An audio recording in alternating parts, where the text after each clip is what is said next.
하나님의 은혜. 하나님은 우리한테 주시는 게 크고 깊고 많고 그리고 완전하신 것을 공짜로 주십니다. 하나님의 은혜만큼 좋은 게 없어요. 조건 없이 하나님이 주시고자 하면 그 은혜가 공짜가 쏟아질 때 정말 선물입니다. 선물 같은 그 기분 좋은 게 없죠. 근데 이 하나님이 주시는 그 은혜 가운데서 또 은혜를 받는 일에 굉장히 중요한 도구가 있어요. 하나님이 사용하시는 엄청난 특별한 신비한 능력이 있습니다. 은혜가 우리 것으로 옮겨지기 위해서 하나님이 우리 안으로 옮겨지시는데 그 하나님에 관한 모든 것들이 우리 안에 담아지는데 그걸 위해서 쓰시는 도구가 있습니다. 그게 뭐냐면 깨달음이에요. 너희가 깨달았느냐? 깨달아라. 깨달음입니다. 깨달음은 이해와 다릅니다. 시편에 보면 이런 말씀이 있어요. 존귀에 처하나 깨닫지 못하는 사람은 멸망하는 짐승 같도다. 깨닫는 거와 깨닫지 않는 건요, 존재 가치가 이미 다르다는 거예요. 깨달음으로 인해서 어떤 사람이 되며 어떤 인생이 되느냐, 그 차원이 완전히 갈린다고 말합니다. 이해와 다르다니까요. 이해는 내가 가지고 있는 재료를 가지고 써서 더 알아지는 게 이해예요. 즉, 한국말을 알고 있으니까 한국말을 하는 이야기를 들으면서 그 말에 대한 거를 더 알기 시작하는 거예요. 숫자를 1, 2, 3, 4, 5, 6, 7, 8, 9, 10 더하기 빼기 그거를 내가 알고 난 다음에 방정식에 대해서 설명을 하다 보면 그걸 더 많은 지식으로 알아지기 시작하는 거예요. 제가 영어로 설교를 하면 알아듣는 단어와 알아듣는 문장 외에 못 알아들으면 내용이 이해가 안 되는 거예요. 제가 러시아 말로 설교를 한다 그러면 알아듣는 사람, 이해하는 사람 아무도 없을 거예요. 내가 기본적으로 알고 있는 거를 사용해서 더 알아지는 것, 그게 이해예요. 그런데 깨닫는 건 그런 이해가 아닙니다. 내 안에 있는 것이 전혀 없어요. 그런데 무엇이 내 안에 들어와서 완전히 달라지는 것, 이게 깨달음이에요. 깜깜한 밤에, 칠흑같이 어두운 밤에 아무것도 안 보여요. 거기가 절벽 끝자락인지 돌았으면 뭐가 있는지 옆에 나무가 있는 것인지 아니면 밥그릇이 있는 건지 분간이 안 돼요. 눈을 아무리 크게 떠도 시력이 아무리 좋아도 아무것도 안 보여요. 깜깜한 이 칠흑 같은 이곳이. 그런데 전등을 탁 켜잖아요. 그러면 시력과 상관없이 시력이 좋아서가 아니에요. 보이기 시작합니다. 알기 시작합니다. 그래서 처신이 달라져요. 그게 방이면 옆에 뭐가 있는지, 거기가 바깥이면 그 바깥이 내가 어떻게 해야 되는 것인지, 길이 어딘지 그거에 따라서 내가 처신이 달라져요. 이게 깨달음입니다. 사도 바울은 많이 아는 자였고 능력도 있고 조건이 좋은 사람이었어요. 인정받은 사람이었고 그 시대에 앞서가는 사람이었습니다. 얼마든지 잘 살 수 있는 사람이었어요. 그럼에도 불구하고 깨달음이 없었어요. 공부하고 성경을 알고 배우고 배웠어요. 훌륭한 선생님 밑에서 배웠다고 그랬어요. 가마리알 문화생이라고. 그랬는데도 불구하고 바리새인 중에 바리새인, 유대인 중에 유대인, 이스라엘이라는 그 자부심으로 꽉 그 전통과 관습 그리고 종교 이 속에서 철저하게 제자였어요. 제자 훈련된 사람이었습니다. 소위 말해서. 근데 그걸로 예수님을 쳐부시는 거예요. 예수를 믿는 사람을 죽이러 다니는 거예요. 살인이라고 생각 안 했어요. 그 능지처참할 심판을 대신하는 거예요. 감히 하나님 앞에 경고망동하는 것들은 내 손으로 쳐서 깨끗하게 만들겠다고 하는 거예요. 자부심 가지고 했었어요. 그런데 깨달음이 옵니다. 깨달음은 진리가 내 안으로 옮겨질 때 다 바뀌는 거예요, 시각이. 그래서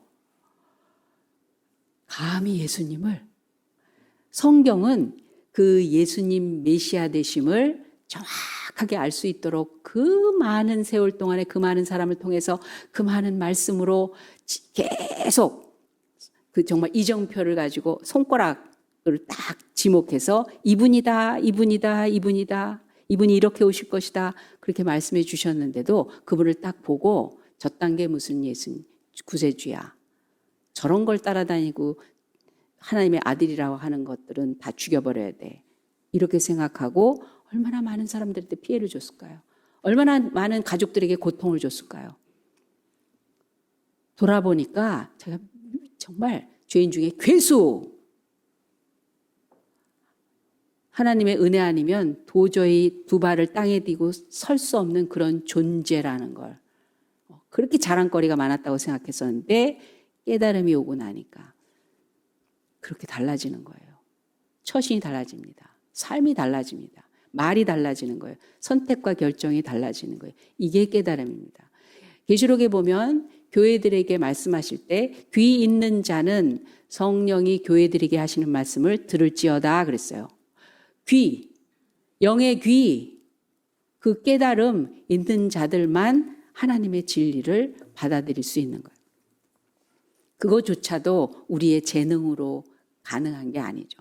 하나님의 역사와 은혜와 축복과 이 모든 것들이 그 세계가 열려서 보여야 들려야 되는 거예요. 청각으로 되지 않고 시력으로 되지 않은 그것. 그게 하나님이 주시는 은혜 중에 은혜가 은혜로 오고 은혜가 은혜다워지는데 꼭 필요한 게 이런 깨달음입니다. 깨닫지 못하는 사람은 짐승과 같다고 성경에서 말씀하셨습니다. 왜? 깨달아야 풍성한 열매를 맺게 되기 때문입니다. 내 안에 전혀 없는데 그냥 담아지는 거예요. 그냥 공짜로 담아지는 거예요. 그래서 전체를 바꾸는 거예요. 전체가.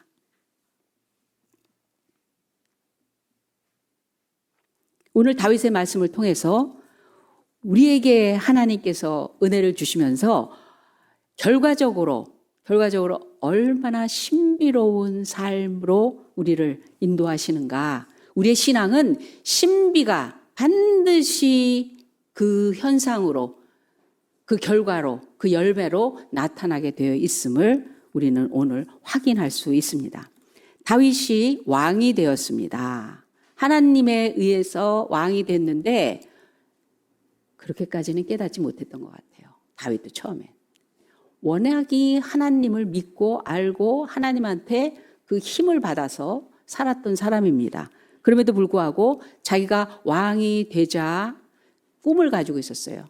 하나는 뭐냐 하면 나중에 성전을 짓는 것과 또 하나는 자기가 왕이니까 이 나라를 잘 정치를 해야 된다라는 거를 그거는 알고 있었어요. 그런 꿈을 갖고 있었어요. 그런데 다시 오늘 말씀을 보니까 왕이 되면서 궁을 짓기 시작을 할 때 이 궁을 짓는데요. 희한한 일이 벌어지는 거예요. 친구가 옆 나라 두로라는 옆에 있는 나라에 친구 왕이 있어요. 히람 왕이 있는데 지가 왜 그러죠? 그냥 다윗의 궁을 짓는데 전적으로 다 갖다 쏟아붓는 거예요. 여기 보니까 사신들과 백향목과 석수와 목수를 보내요. 그의 궁전을 건축하게 하였더라. 일이 이렇게 될 때가 있어요. 이렇게 될 때가 있어요. 이걸 보고 깨닫기 시작을 하는 거예요. 우리에게 살아가는 내내 희한한 일들이 벌어질 때가 있어요. 내가 손끝 하나 건드리지 않았는데, 내가 시작하지 않았는데, 내가 그냥 머릿속에 떠오르는 생각만 가지고 있었을 뿐인데, 아니, 이건 내가 의도한 적이 없는데 내가 원치 않는 상황이 벌어져요. 자꾸. 이런 걸 보면서 다윗이 깨달음이 오는 거예요. 깨달음이 오는 거예요. 두 가지의 그 큰 꿈이 있고 목표가 있었다고 그랬죠. 그런데 오늘 말씀을 보니까 나중에 보니까요. 진짜 이 꿈이 신비롭게 이루어졌더라 그런 얘기가 성경에 기록되어 있습니다. 다윗은 이런 일들을 통해서 뭘 깨달았는가? 내가 살아가고 있는 삶의 현실에서 일어나고 있는 많은 일들, 이 자연의 움직임과 이 모든 것들을 통해서 하나님의 은혜가 임할 때에 나타나는 징조가 뭐냐면 깨달음이 오는데, 첫 번째 어떤 깨달음이 오냐면요, 다윗처럼 하나님이 이 모든 일의 배후에 계시다라는 걸 깨달았어요. 다윗이 여호와께서 자기로 이스라엘 왕을 삼으신 줄 깨달았으니, 그래요. 궁전이 지어지는데 두로의 왕 히람이 막 이 일에 어떤 선두에 서서 막 움직이는 걸 보고, 사무엘 선지자가 와서 기름 부어서 왕이 된 것이 아니었구나. 작전이었구나. 하나님의 특별한 섭리와 계시와 약속과 하나님의 소원이 있어서 내가 왕이 된 거였구나. 여러분, 목사가 왜 있죠? 성경이 왜 있죠? 설교를 왜 듣죠? 부모님이 왜 계시죠? 리더를 왜 세우죠? 하나님이 하시는 일을 보고 듣고 알고 자기 것으로 만드는 통로들이에요. 저한테 와서 어떤 상의를 하기도 하고 질문도 합니다. 근데 자기가 다 정해서 다 해놓고 나서 나중에 답을 내놓으라고 하는 상의를 하는 사람이 있어요. 그 이야기의 내용을 듣고 하나님의 의도와 계획과 섭리와 원칙을 얘기를 해줍니다. 그러면 하나님이 이 모든 일에 살아계시고 역사하시고 모든 일을 주관하시는 일에 내가 얼만큼 새길로 빠졌나, 아니면 내가 정말 그 길을 가고 있는 중에 요거는 어떻게 해야 되나, 그렇게 생각하는 게 아니라 답만 달아달라는 거예요. 아이들이 와서 이게 답이 뭐죠? 이거 묻는 거하고 똑같아요. 시험을 쳤잖아요. 문제를 풀었잖아요. 답만 뭐죠? 답을 알면 뭐예요? 성적은 이미 빵점이 나왔는데. 성적은 그 문제 틀렸네 이렇게 나왔는데 답을 아는 게 뭐가 중요해요? 문제가 무슨 뜻인지, 그 문제를 어떻게 풀어야 되는 것인지, 그 결과가 답은 이거라는 그거를 알아야, 그 다음에 어떤 문제가 와도, 그 다음에 새로운 문제를 만났을 때에도 또 배운 것을, 또 익힌 것을, 또 답을 낼 수 있는 힘이 있지 않겠어요? 다윗은 왕이 된 거 항상 충실했어요. 하나님을 믿었어요. 하나님을 중요하게 여겼어요. 하나님을 자랑스럽게 여겼어요. 근데 자기가 왕 된 게 그냥 선지자가 와서 기름 부어서 이제부터 나는 왕이야, 난 잘해야지라고 생각했다면, 이 히람 왕이 석수와 사신들과 백향목과 석수와 목수들을 자기가 건축을 다 해버렸다는 거예요. 저절로 되는 거야. 내가 하는 건 일이야. 그런데 99개가 막 조립이 돼서 움직이는 거. 돌아보세요. 그런 일이 얼마나 많은가. 저절로 된 일이 얼마나 많은가. 하나님 응답 안 하신다고요? 기도도 안 했는데 된 일은 더 많아요. 사실은 더 많아요. 심장은 뛰어주고 있고, 다윗은 그걸 깨닫고 자기는 위험에 처하고 쫓겨다니고 죽을 뻔도 하고 미움받고 너무 이해할 수 없는 고생을 쭉 하면서 털끝 하나 다치지 않는 것과, 그리고 심장이 끊임없이 자기의 명령하지도 않았는데도 뛰는 것을 보고 시편에 그렇게 얘기합니다. 심장이 나를 교훈하는도다. 매일 심장이 나를 교훈하는도다. 너 살아있잖아. 너 살려주고 있는데 사는 거 걱정하지 마. 살 거야. 내가 끝낼 때 끝나는 거야. 그런 분이 계신 걸 알면서 심장이 자기를 교훈하는도다. 깨달음이 오니까 달라지는 거야. 달라지는 거야. 시각이 달라지는 거야. 야곱이 축복받겠다고 하다가 도망자가 돼버려요. 그것도 생존의 위협을 느끼는 도망자가 돼버리는 거예요. 축복은 있는 거를 더 있게 하는 거예요. 앞으로 더 잘 되게 하는 거라고 생각해서 축복, 장자권 막 이렇게 난리를 쳤던 거예요. 근데 그걸 받고 나니까 이제는 살까 말까가 돼버린 거예요. 나 이제 죽는다는 거예요. 하루에 2 아들을 잃기 싫다. 너 도망가. 엄마가 그럽니다. 한 번도 바깥에 나가서 들사람처럼 남자답게 해본 적도 없는, 사냥도 해보지 않는 사람이 나갑니다. 나가면 산 적이 있죠. 왜냐하면 이 거리가, 라반 삼촌이 있는 거리가요 1800km 정도 떨어진 곳이에요. 걸어가야 돼요. 그 사막길을.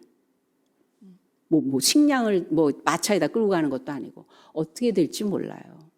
그러니까 달달달달달달달 떠는 거예요. 계속 두리번 해야 돼요. 저절로 눈물이 나. 괜히 후회 막급이야. 무서워.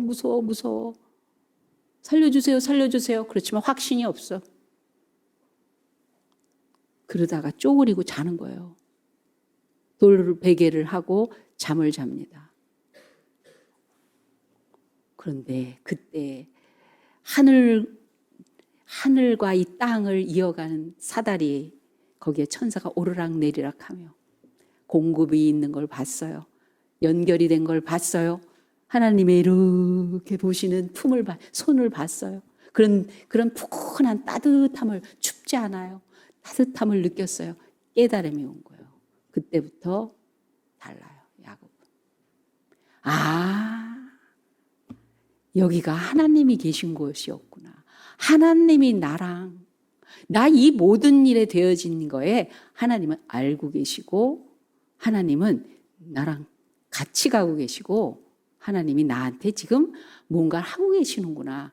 그걸 알고 나니까 그 자리는 그냥 광야, 낯선 곳, 두려운 곳, 어떻게 될지 몰라 하는 모든 불안 요소를 갖고 있는 그런 곳이 이제는 아닙니다. 다윗은 되어지는 일을 보고 하나님의 은혜의 사람이에요. 하나님에게 집중되고 초점이 맞춰져 있어요. 그랬더니 깨달음으로 눈이 획가닥, 전혀 다른 세계가 열리기 시작합니다. 야곱도 마찬가지로 그렇게 다른 고백을 하게 하십니다. 이곳이요, 다른 것이 아니라 이는 하나님의 전이요, 이는 하늘의 문이로다 하고, 야곱이 아침에 일찍 일어나 베개하였던 돌을 가져 기둥으로 세우고 그 위에 기름을 붓고 그곳 이름을 베델이라 하였더라. 이 성의 본 이름을 루스더라. 깨닫고 나니까 용기가 나요. 깨닫고 나니까 어깨가 더 쫙 이렇게 됐던 게 쫙 펴져요. 도망자가 더 이상 아니에요. 오히려 돌아올 때 거부가 돼서 돌아온 것을 우리는 압니다. 즉 모든 일의 주관자가 하나님이시다는 것을 깨달은 거예요. 내 일생에 주관하고 계시는 하나님을 보기 시작하니까 그때부터 신비한 역사가 일어납니다.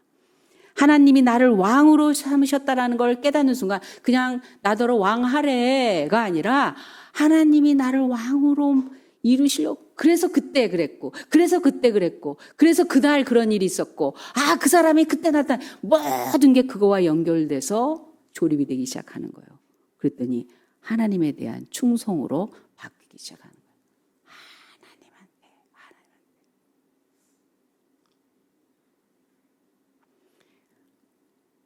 어느 교회에 장로님으로 피택을 받으신 분이 여러 명이 있으셨어요. 그리고 마지막에는 장로교에서는 장로님들이 만장일치로 투표를 해야 장로님이 되신답니다. 근데 추천을 해서 피택이 되잖아요. 이런 분을 올립니다. 이런 분을 올립니다. 이런 분을 올립니다. 너무너무 충성하시는 분이 있었는데 너무 잘났어. 그래서 사람들이 조금 기피하는 분이셨대요. 왜냐하면 뭐든지 왜 이렇게 했어? 이렇게 하지. 너무 잘나셔갖고 또 옳은 말을 뭘 이렇게 하면 손님 대접, 교회 외부에서 오신 분들이 있어서 손님을 대접한다 그러면 다른 사람들은 이렇게 예쁘게 사과, 과일 깎아서 이렇게 놓으면 왜 이렇게 깎았어? 하고 토끼를 만들어낸대. 토끼, 양, 이러면서 예쁘게 하면서 좀 예쁘게 하지. 그러니까 맞는 것 같으면서도 기분은 좀 그렇잖아요.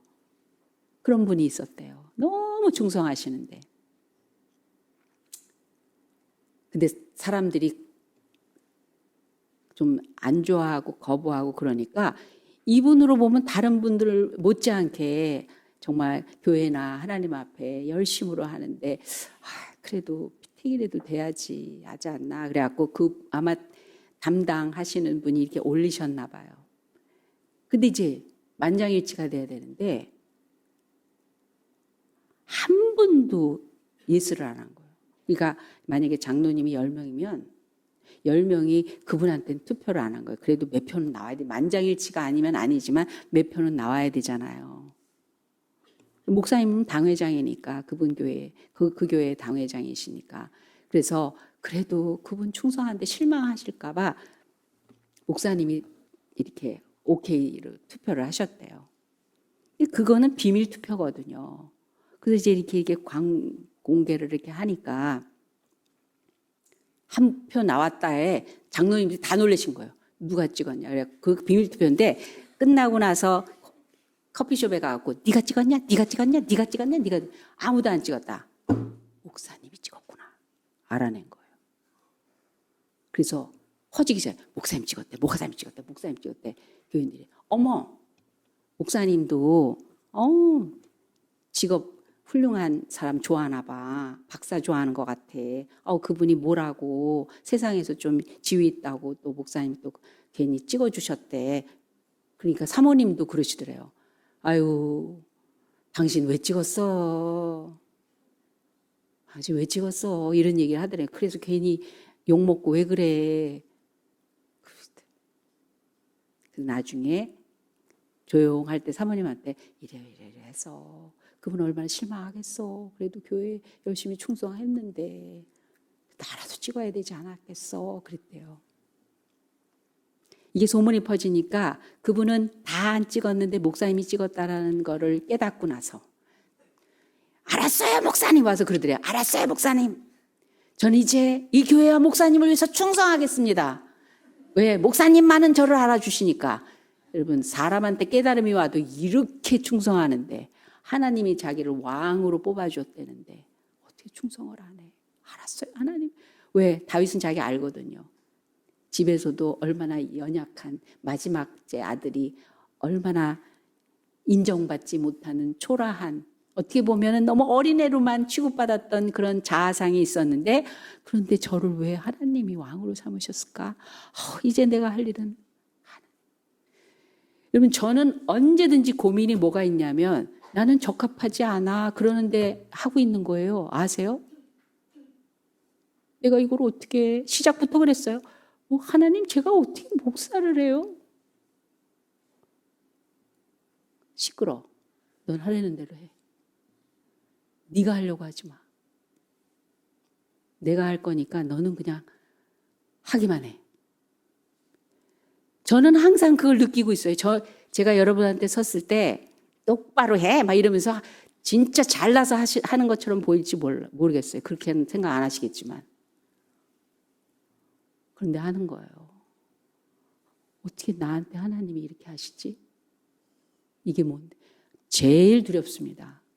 일 잘못 저지르면 큰일이거든요. 목사가 잘못되면 큰일이거든요. 말 한마디 잘못해서 영혼들이 어떻게 되는 거 제일 두려워요. 나 하나 망가지는 거는 괜찮아요.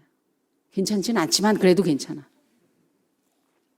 왜 내가 남을 이상하게 만들면 안 되니까. 이건 중요한 거잖아요. 이건 목숨에 갈려 있는 거잖아요. 영혼의 목숨에 관련되어 있는 거잖아요. 그런데 하나님이 부르셨구나. 하나님이 시키는 거구나 하니까 신비로운 일이 벌어져. 그 다음부터 신비로운 일이 벌어져. 매일 생각합니다. 어저께도 생각했어요. 내가 어떻게 이런 일이 벌어지고 있지? 교회에 어떻게 이런 일이 되지? 성도들이 어떻게 이렇게 세워져 가지? 하나님이 항상 내 배후에 계시다는 걸 인정하고 알면 달라집니다. 인생관이 달라집니다. 신비로운 일이 벌어지기 때문에. 모세가 그랬어요. 한참 다 살고 이제 끝내야 될 때가 왔다 하고 나이가 그렇게 됐을 때 하나님 불러서 하나님이 하시는 일을 딱 알고 나자. 자기를 그 자리로 불렀다는 걸 알자. 모세도 거절했었잖아요. 아이고 제가 어떻게 해요. 그러는데 내가 해. 너는 가기만 해. 그렇게 했을 때 자기를 세웠다는 것을 아는 순간부터 이스라엘 백성들이 홍해 앞에서 우왕좌왕하면서 막 난리를 쳤을 때 모세가 백성에게 이르되 너희는 두려워 말고 가만히 서서 여호와께서 오늘날 너희를 위하여 행하시는 구원을 보라. 너희가 오늘 본 애굽 사람을 또 다시는 영원히 보지 못하리라. 여호와께서 너희를 위하여 싸우시리니 너희는 가만히 있을지어다. 이스라엘 백성들은 보는 것만 봤어요. 근데 모세는 이 시력이 보지 못하는 것을 보았습니다. 배후에 하나님이 역사하고 계신 것을 봤어요. 그래서 안 보이는 것을 보면서 그렇게 말했던 것입니다. 다윗도 모세도 자기가 왕된 것은 하나님께서 왕으로 삼으신 거고 자기를 민족 지도자로 세우신 거는 하나님의 전지전능하신 그 섭리에 의해서라는 걸 아니까 주님의 숨소리가 들려요. 주님이 활동하시는 게 보여요. 주님을 전적으로 의지하게 됩니다. 그러고 나면 일어나는 현상이 뭐냐면 행동의 깨달음이 와요. 자기가 왕이라는 게 사명인 거예요. 사명인 거예요. 왕 돼서 왕이구나로 끝난 게 사울 왕이에요. 그러니까 그냥 왕이었으면 좋겠다로 끝나는 거예요. 계속. 근데 왕이 사명이야. 이래서 이렇구나. 잘난 거 있으세요? 사명이세요. 남보다 뭔가 더 넉넉한 게 있으세요? 사명이세요. 남보다 높으세요? 이게 내가 뭐에 태어날 때부터 금수저세요? 사명이세요. 태어날 때부터 흙수저세요? 사명이세요. 나로부터 비롯되지 않은 게 있으세요? 사명으로 하는 거예요. 더군다나 하나님에 의해서 지목해서 요셉도 자기를 지목해서 꿈을 꾸게 하시니까 노예도 사명이 돼버렸고요. 감옥에 들어갔는데도 사명으로 살았고요. 총리가 됐을 때도 사명으로 살았고요. 부모님과 형제들을 만났을 때도 하나님의 사명으로 기르고 돌보고 그랬던 거예요. 그래서 하나님의 사명으로 살았기 때문에 난 하나님이 계신 곳으로 내 뼈 가져가라. 하나님의 뜻으로 내가 여기에 머물 사람이 아니다. 그래서 400년 이후에 그 유고를 가져가게 만든 겁니다. 다윗은 이 나라를 하나님의 나라로 건설해야 된다라는 사명을 가지게 된 거예요. 선생님은 뭐가 사명이에요? 제자 길러내는 게 사명인 거예요. 사업하는 사람은 뭐가 사명인 거예요? 이 사업을 잘 이뤄가는 게 하나님이 주신 사명 아니겠어요? 그걸 통해서 뭘 하라고. 교회의 사명도 있습니다. 영혼을 구원하는 사명. 그걸 알았어요. 그러면서 그 다음부터 하나님이 나를 왕 되게 하셨고 하나님이 주신 이 왕의 자리는 사명이었구나. 그걸 알고 나니까 그걸 아는 순간부터 신비한 일이 따라오기 시작했어요. 다윗은 하나님이 그 주신 사명을 가지고 있는 자에게 할 수 있는 능력을 주시는 분이라는 사실을 또한 깨닫게 됩니다. 하나님 앞에 이렇게 해야지 했더니 그 일이 계속 주변에 사건을 만들고 이어지게 되는 거예요. 그래서 궁을 지을 수 있도록 모든 것을 준비시켰어요. 솔로몬은 그냥 사람들 데려다 부렸어요. 지어라 이런 것만 한 거예요. 그래서 그렇게 아름다운 하나님의 성전을 이룰 수 있는 신비로운 성전이 나올 수 있도록 한 거예요. 다윗으로 인해서. 깨달음은 이런 겁니다. 하나님 내게 깨달음의 은혜를 주시옵소서. 여러분 깨달음은 어떤 거냐면요. 다 잠겨 있는데 열쇠 받는 거예요.